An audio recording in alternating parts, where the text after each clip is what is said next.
Nem toda mulher sofreu violência na sua história. Infelizmente, isso é uma mentira. Toda mulher sofreu violência, inclusive você que está me ouvindo agora. Esse vídeo vai ser um pouquinho mais longo, eu tô tristonha, mas fica aqui comigo que eu quero falar com você. Meu nome é Milene, eu trabalho com autodesenvolvimento, biografia, mulheres e feminismo há mais de 15 anos, então já me segue que eu tô sempre falando disso por aqui. Essa semana uma mulher foi morta pelo companheiro na zona sul de São Paulo.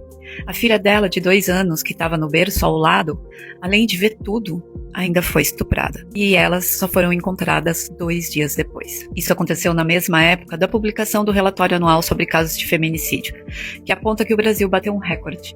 1.470 feminicídios registrados em um único ano.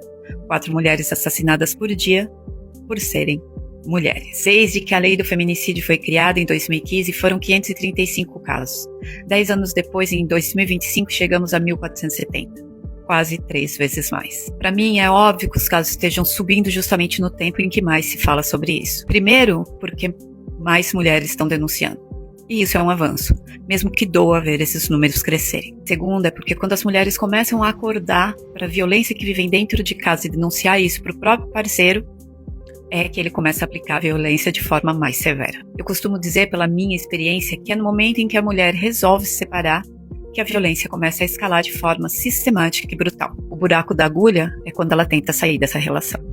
E é justamente nesse momento que ela precisa de uma rede grande de apoio. Não é depois que ela saiu, é durante, porque é ali, naquele exato momento em que ela ousa se libertar, que ele vai tentar destruí-la. A Rita Segato, antropóloga argentina, que dedicou a vida estudando violência de gênero, já nos ensinou que a violência masculina não é uma patologia individual, ela é pedagógica. Pedagógica no sentido que ela coloca a mulher no lugar dela.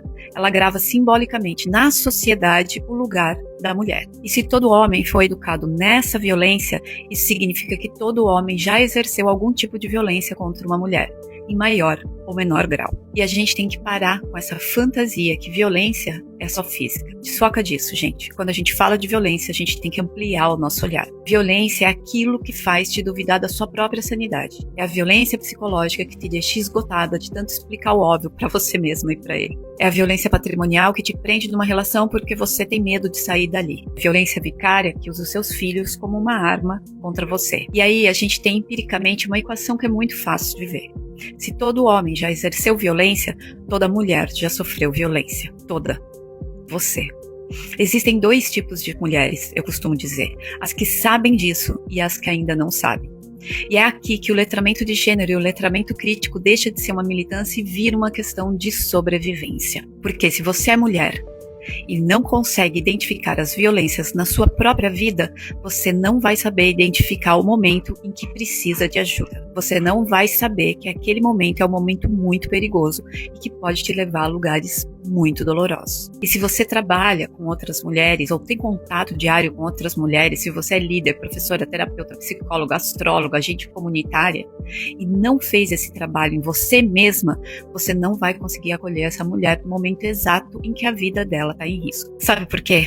Porque é muito humilhante o que a gente passa. E é muito doloroso reconhecer o que aconteceu com a gente. Se a gente não fizer esse trabalho primeiro em nós mesmas, se a gente não tiver compaixão da nossa própria história, a gente jamais vai ter olhos apurados para ver quando outra mulher estiver denunciando no momento de descuido. A gente vai desqualificar a dor daquela mulher, porque a dor daquela mulher é a mesma que a minha, que eu ainda não aceitei. Porque mulheres que sofrem de violência denunciam isso todos os dias, de forma sutil, naquela conversa do eu acho que eu vou terminar, mas tá difícil, naquele ele não aceita o fim, eu tô com medo, é ele quem controla todas as finanças da casa.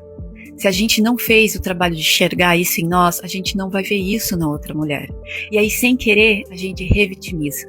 A gente deixa ela sozinha no momento mais perigoso da vida dela. E a gente não tem políticas públicas nem recursos que sustentem isso, dado pelo Estado. A gente tem que fazer isso pela gente. Porque todo esse mecanismo psíquico atravessado pelo patriarcado não pode ser elucidado sozinho. A gente tem que parar de chamar isso de problematização e encarar que a gente está falando sobre criar mecanismos novos e novos olhares para sobreviver. Manda isso para uma mulher, por favor. Fala com ela sobre isso. Bora ficar viva. Segue daí, que eu sigo daqui. Um beijo.